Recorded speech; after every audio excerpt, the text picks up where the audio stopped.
Então vamos lá, voltando no nosso parágrafo 5º. Parágrafo 5º. Diz o seguinte: a cientificação de que trata o caput, ou seja, foi rejeitado, foi denegado, foi autorizado o uso da nota fiscal eletrônica, será efetuada mediante protocolo disponibilizado ao emitente ou a terceiro autorizado pelo emitente via internet, contendo, conforme o caso, a chave de acesso, o número da nota fiscal eletrônica e a data e a hora do recebimento da solicitação pela administração tributária e o número do protocolo, podendo ser autenticado mediante assinatura digital gerada com certificação digital da administração tributária ou outro mecanismo de confirmação do recebimento. Então o cara vai lá, pede autorização de uso, a administração tributária faz aquele, checa tudo direitinho. Se for rejeitado, vai mandar de volta lá pro contribuinte um protocolo dizendo como é que foi que aconteceu, qual foi o erro respectivo. Se for autorizada a concessão, a emissão da nota fiscal já está lá ok, dizendo a nota fiscal é tal, bonitaço, direitinho, como se o contribuinte tivesse ele emitido aquela nota fiscal. Perfeito? É isso que acontece. Se for denegado, aí ele vai só avisar: olha, foi denegado aqui o teu pedido de autorização de emissão da nota fiscal eletrônica. Porque a gente vai fazendo desenhozinho isso no final depois. A ideia é que o que acontece nesse caso é isso. Vou reforçar. O contribuinte vai lá, se credencia. Quando ele faz uma operação, ele quer emitir uma nota fiscal, ele vai pedir uma autorização de emissão da nota fiscal para a Secretaria da Fazenda, para o Cefaz. O Cefaz vai rejeitar, vai denegar ou vai autorizar. Quando autoriza, aí já manda para o contribuinte o número, como se o contribuinte já tivesse emitido a nota fiscal eletrônica. Nós vamos ver no desenho. Mas isso tudo tem que ser, tudo isso tem que ser cientificado, tudo isso tem que ser cientificado para o emitente. Por isso que se considera ali, o emitente não se considera a Secretaria da Fazenda. Quem se considera emitente aqui é o contribuinte. Perfeito? Tranquilo? No parágrafo 6º diz o seguinte: nos casos do inciso 1 ou 2 do caput, o protocolo que trata o artigo 5º conterá informações. Olha só, por quê? Porque no 1 ou 2 ou a nota fiscal não foi aceita ou foi denegada, né? Ou a gente achou algum problema formal ali, ela foi rejeitada expressamente, ou ela foi denegada, ela não foi concedida. Nos casos do inciso 1 ou 2, no inciso 3 ali é que se autoriza, né, a emissão da nota fiscal eletrônica. No caso dos incisos 1 ou 2, o protocolo do artigo 5º de cientificação conterá informações que justifiquem de forma clara e precisa o motivo pelo qual a autorização não foi concedida.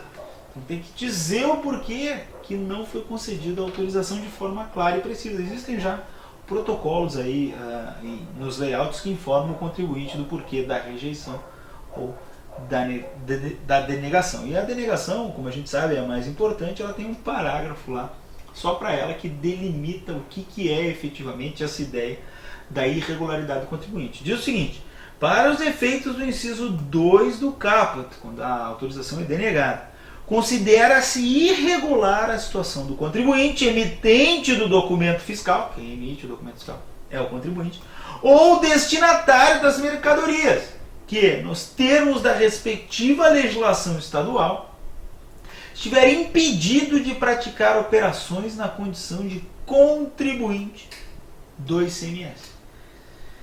Então, quando é rejeitado, é uma coisa mais tranquila. Agora, quando é denegado, ele diz o seguinte: o contribuinte está irregular. O que é o contribuinte irregular? É aquele que está impedido de praticar a operação na condição de contribuinte do ICMS. Está impedido de praticar a operação na condição de contribuinte do ICMS.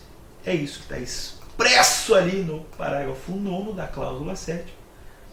Impedido de praticar a operação na condição de contribuinte do ICMS de acordo com a legislação estadual. Perfeito? Tranquilo? Ok, beleza. Vamos lá para a cláusula 8ª. Cláusula 8ª vai te dizer mais algumas coisas que vão acontecer aí depois da concessão da autorização de uso da nota fiscal eletrônica. Concedida a autorização de uso da nota fiscal, a administração tributária da unidade federada do emitente deverá transmitir a nota fiscal eletrônica para a Receita Federal do Brasil. Então tem que mandar lá para a Receita Federal. A administração tributária da unidade federada do emitente também tem que transmitir a nota fiscal eletrônica para quem? Então, primeira coisa, manda lá para os sistemas da Receita Federal, que é onde centraliza aí toda essa questão. A unidade federada de destino das mercadorias, no caso de operação interestadual, a unidade federada onde deva se processar o embarque de mercadoria na saída para o exterior, a unidade federada de desembaraço aduaneiro, tratando-se de operação de importação de mercadoria ou bem do exterior, e a Superintendência da Zona Franca de Manaus, SUFRAM, quando a nota fiscal tiver como destinatário pessoa localizada nas áreas incentivadas, porque aqui tem toda uma característica, toda uma peculiaridade, então essa é um pouco mais complicado assim, de ser cobrado isso, mas a ideia do inciso 1, do inciso 2 e do inciso 3 é bem tranquila da gente entender. Então, primeira coisa, conceder autorização de uso. Manda para quem? Para a Receita Federal, lá para os sistemas da Receita Federal, que é onde vai existir lá, vai ficar guardado, onde estão efetivamente todos os sistemas. Depois, no final, quando a gente fizer o desenho disso aqui, vocês vão entender mais claramente. Também tem que emitir para quem? Para a unidade federada de destino das mercadorias, no caso de uma operação interestadual. Tem que emitir? Tem. Pô, mas se for operação interna? Mas se for operação interna, a regra geral é deixar lá disponível para consulta e tudo mais. Aí o cara que recebeu vai poder se creditar e tudo mais, mas tudo naquele ambiente interno. Quando a gente fala de outra unidade da federação, aí eu tenho que mandar lá para o sistema da outra unidade da federação, né? Regra geral é isso. Na unidade federada também, onde deva se processar o embarque de mercadoria na saída para o exterior, e na unidade federada de desembaraço aduaneiro, tratando de operação de importação da mercadoria ou bem do exterior. Então essas são as obrigações aí da administração tributária da unidade federada do emitente, quem emite a nota fiscal, do contribuinte emitente, cláusula 8ª. Parágrafo 2º. A administração tributária da unidade federada do emitente ou a Receita Federal do Brasil também poderão transmitir a nota fiscal eletrônica ou fornecer informações parciais para, atenção agora, porque isso é um dispositivo que vem em favor da fiscalização. Administrações tributárias municipais, nos casos em que a nota fiscal eletrônica envolva serviços sujeitos ao ISSQN mediante prévio convênio ou protocolo, e outros órgãos da administração direta e indireta, fundações e autarquias que necessitem de informações da nota fiscal eletrônica para desempenho de suas atividades, mediante prévio convênio ou protocolo de cooperação, respeitado o sigilo fiscal. Então, essa quantidade de informação é muito importante, porque isso pode servir, inclusive, de pesquisa de preço, por exemplo, para a administração pública nas suas compras. Então, nesses casos, pode-se enviar para a administração tributária municipal, quando tem aí serviços sujeitos ao ISSQN, para controle, inclusive, por meio da administração tributária municipal, e posso mandar também para a administração direta, para outros órgãos, porque eles precisam dessas informações aí para exercer as suas atividades. Posso fazer isso? Posso. Tem que fazer o quê? Prévio convênio ou protocolo de cooperação, respeitado aí nesse caso, sempre respeitado a ideia de sigilo fiscal. Tem que ter sigilo fiscal. Beleza? A cláusula 9ª aí é bem importante, nós temos que ler ela com calma, porque a cláusula 9ª traz a previsão da instituição da DANF, né? O documento auxiliar da nota fiscal eletrônica. Então vamos lá. Fica instituído o documento auxiliar da nota fiscal eletrônica, DANF, conforme layout estabelecido no Manual de Orientação do Contribuinte, para acompanhar o trânsito das mercadorias acobertadas por nota fiscal eletrônica modelo 55, ou para facilitar a consulta prevista na cláusula 15ª. Aí depois a gente dá uma olhada com calma, mas o mais importante da gente entender aqui na cláusula 9ª é que ela institui aí o DANF. O DANF é um documento físico, lá, um documento em papel. Por quê? Porque a nota fiscal eletrônica é um documento que é eletrônico. Tu vai lá, pede autorização, a Cefaz autoriza a emissão, há um número, há um protocolo, todas informações que ficam eletronicamente arquivadas. Agora eu tenho que fazer lá um transporte de uma mercadoria. Eu tenho que botar a mercadoria dentro do caminhão e andar com essa mercadoria.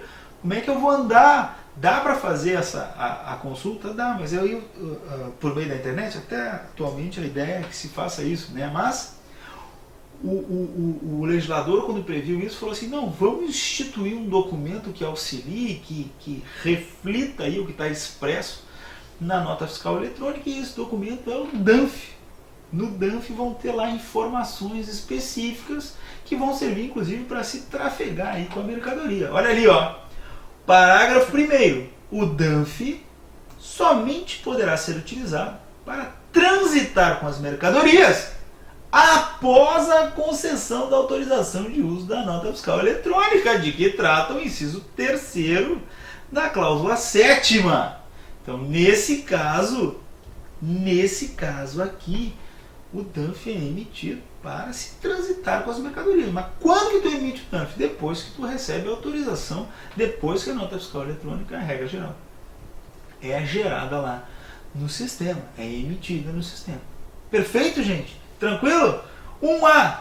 A concessão de autorização de uso será formalizada através do fornecimento do correspondente número de protocolo, o qual deverá ser impresso no DANF, conforme definido no Manual de Integração Contribuinte.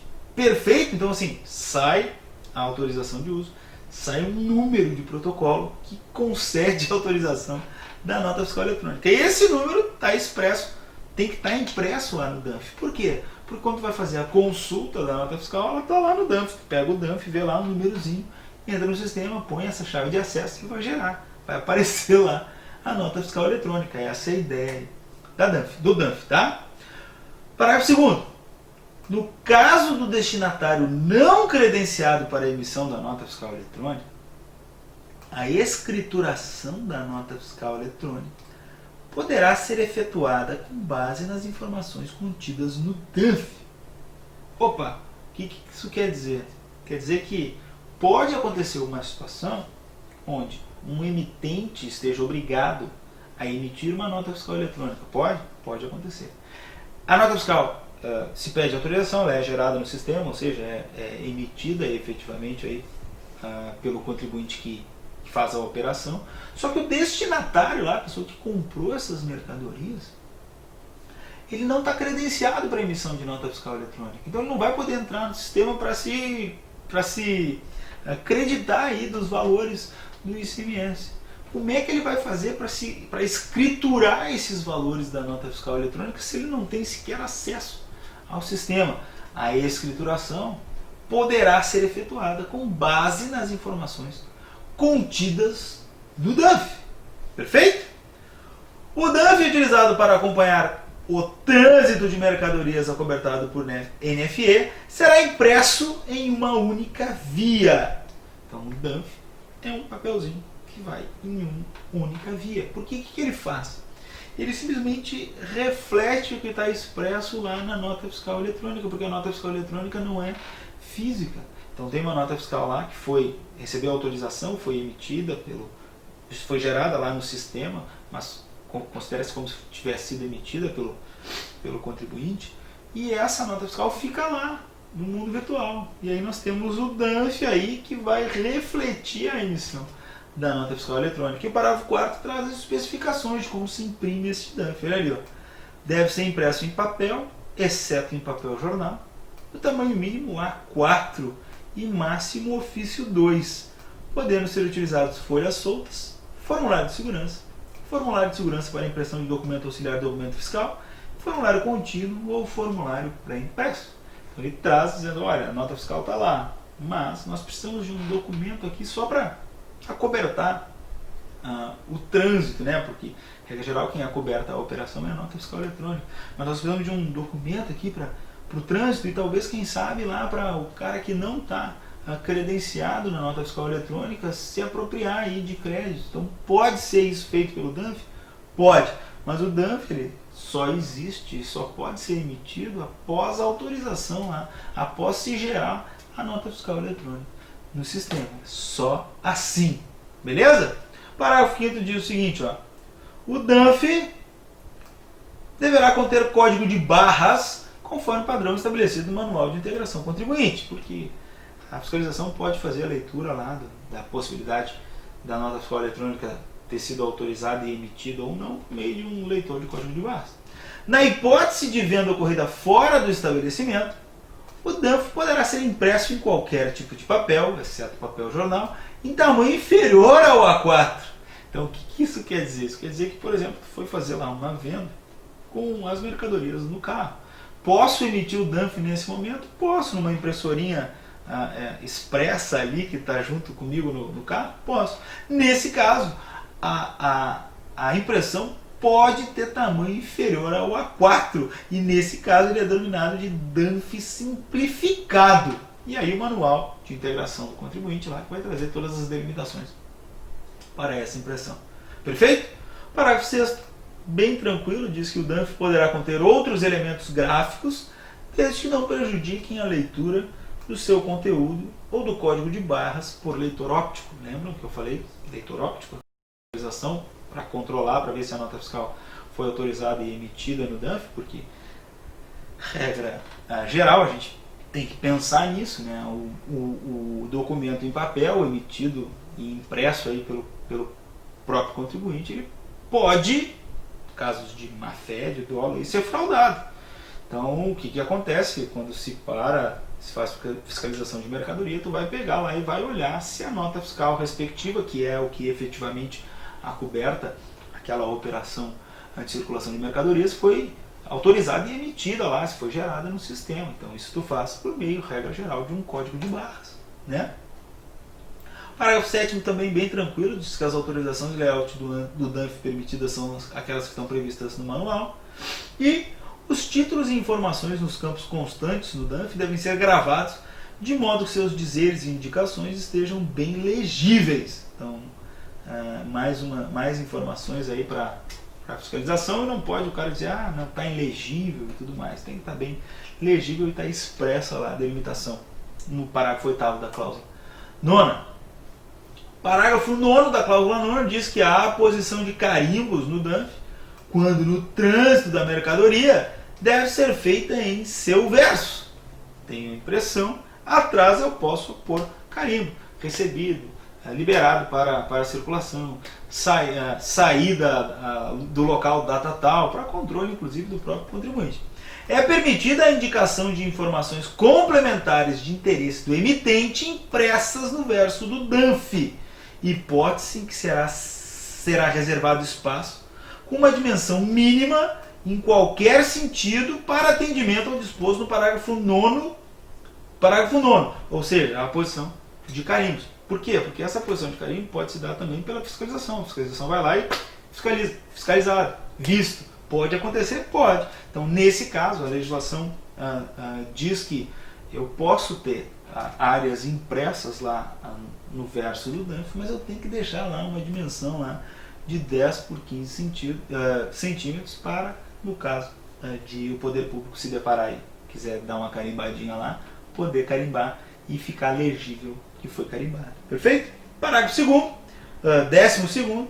O DANF não poderá conter informações que não existam no arquivo XML da nota fiscal eletrônica, com exceção das hipóteses previstas no manual de orientação do contribuinte. Então, as informações que estão no DANF, elas refletem as informações que estão lá expressas na nota fiscal eletrônica. E é exatamente isso, é para isso que ele serve, para refletir aquela nota fiscal que não existe em meio material e facilitar aí essa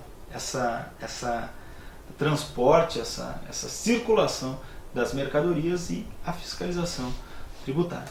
Tranquilo? Beleza. Cláusula 10ª aí, para a gente encerrar esse módulo, se eu não me engano, diz o seguinte: o emitente deverá manter a nota fiscal em arquivo digital sob sua guarda e responsabilidade pelo prazo estabelecido na legislação tributária, mesmo que fora da empresa, devendo ser disponibilizado para a administração tributária quando solicitado. Então tem que manter a nota fiscal eletrônica em arquivo digital, sob sua guarda e responsabilidade pelo prazo estabelecido na legislação respectiva. Regra geral tem 5 anos o prazo. Então fica lá por 5 anos disponível para a administração tributária, em que pese a administração tenha lá o seu próprio backup, né? O destinatário deverá verificar a validade e a autenticidade da nota fiscal eletrônica e a existência de autorização de uso da nota fiscal eletrônica. Então aquela pessoa que vai receber a mercadoria vai receber um informe aí da nota fiscal eletrônica e ela vai receber um código. Esse código ela vai conseguir aí verificar se a nota fiscal eletrônica é autêntica e se foi autorizado o uso da nota fiscal eletrônica pela administração tributária. Tranquilo? A cláusula 10ª, gente, a cláusula 10ª do ajuste aí é o seguinte, olha só. O emitente deverá manter a nota fiscal em arquivo digital sob sua guarda e responsabilidade pelo prazo estabelecido aonde?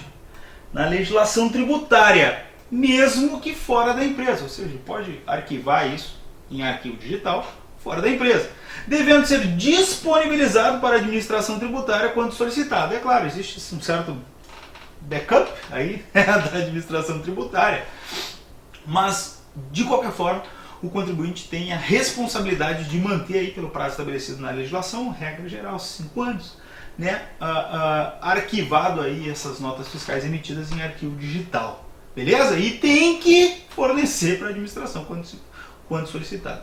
O destinatário, ademais, o destinatário tem que verificar a validade e a autenticidade da nota fiscal e a existência da autorização de uso da nota fiscal eletrônica. É claro, o cara recebe essa nota e ele se acredita com essa nota, então ele tem que verificar se essa nota é válida e autêntica e tem autorização de uso, porque se não tiver isso, vai ser considerado documento inidôneo e aí vai poder sofrer as sanções aí legalmente previstas. Vocês conseguiram entender aqui?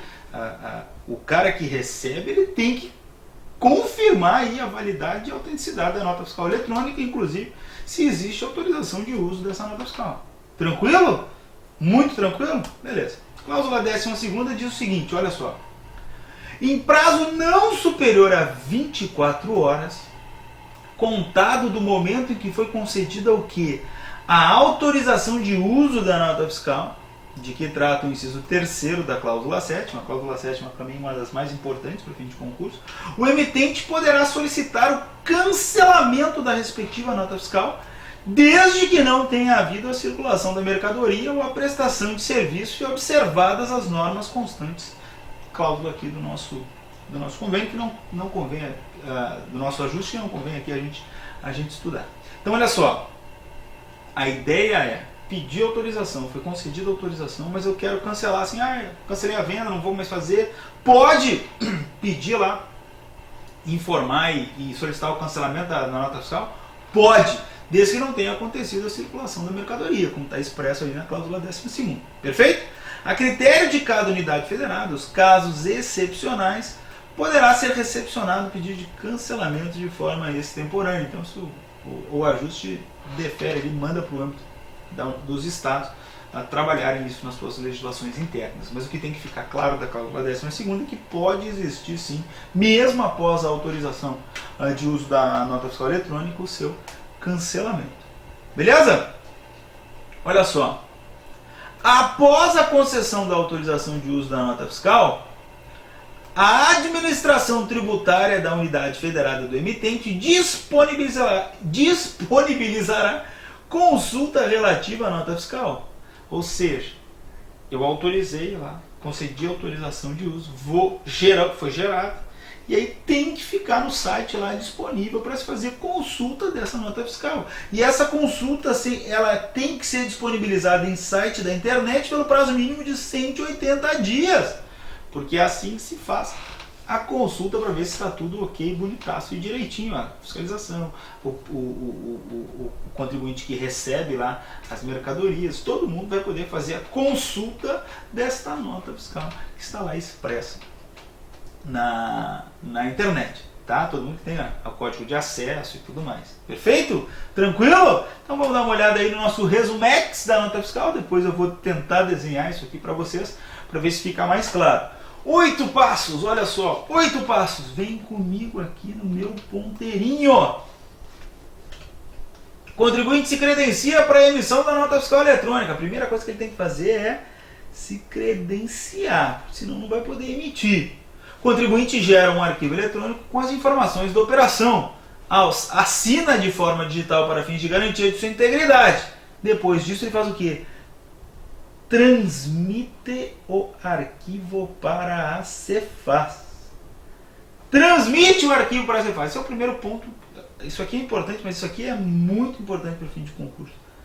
Porque quando ele transmite, aí a Cefaz vai fazer o quê? Vai avaliar esse arquivo. E aí, avaliando esse arquivo, ela pode rejeitar, ela pode denegar ou ela pode autorizar em face das disposições lá da cláusula 7ª. Então, o mais importante aqui é foi gerada lá a nota fiscal, ela é transmitida para a Cefaz e aí a Cefaz avalia para rejeitar, para denegar ou para autorizar. Autorizado o uso, devolve um protocolo de autorização de uso ao contribuinte. Aí neste protocolo já está emitida aí a nota fiscal. É onde está o número lá, tudo direitinho da nota fiscal eletrônica. A Cefaz envia também, tem a sua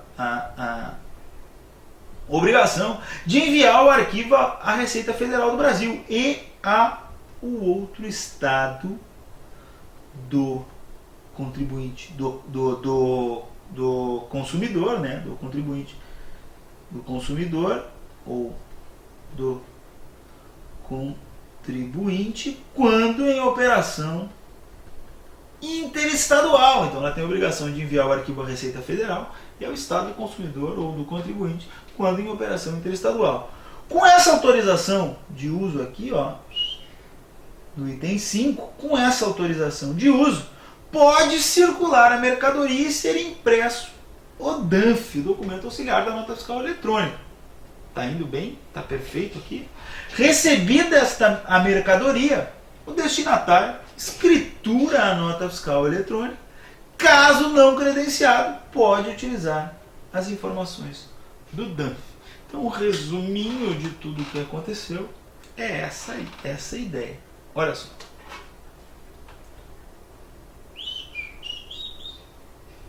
Contribuinte A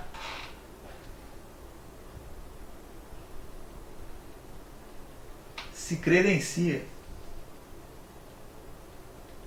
lá na Cefaz. Ok? Credenciamento ok? Ok. Ele faz uma venda lá para o contribuinte B, que está em outro estado da federação. Quando ele vai fazer essa operação, ele manda lá, gera nos seus sistemas informatizados um layout, uma nota fiscal e envia essa nota fiscal para a Cefaz. Aqui a Cefaz ou rejeita ou autoriza a emissão da nota fiscal eletrônica ou denega. Rejeita, autoriza ou denega. Caso seja autorizada isso, gera um protocolo, né? Gera um protocolo com o número da nota fiscal eletrônica lá para A. Nesse caso, autorizada a emissão, gerado o número da nota fiscal eletrônica, sai a mercadoria. Saída da mercadoria. Saída da mercadoria. Quando a Cefaz autoriza, ela envia lá para a RFB, envia para o estado da federação de destino desta mercadoria. Para quê? Claro, se todas estão utilizando o ambiente virtual lá da Cefaz RS, vai ficar lá. O que vai ser é notificado o estado da federação de origem e o contribuinte destinatário, regra geral. Tá joia? Fica lá na Cefaz. Então, mas pelos critérios que estão lá no ajuste, tem que mandar para a Receita Federal e mandar para o Estado Federado de destino quando é uma operação interestadual. Saída de mercadoria, nesse caso, pode ter o DANF. Pode ter o DANF, né? Sai a mercadoria, vai para B, quando B recebe. Se B for credenciado, o que acontece nesse caso? ele só escritura a NFE. Se ele for não credenciado, o que acontece nesse caso aqui? Ele se utiliza das informações do DANF para poder escriturar os créditos. O DANF só é emitido após a autorização para Cefaz. E era isso que eu queria trazer para vocês, essa delimitação aqui que eu queria trazer para vocês nesse final aí de ajuste CINEF que nós estamos estudando. Tranquilo, galera? Daqui a pouquinho a gente volta aí.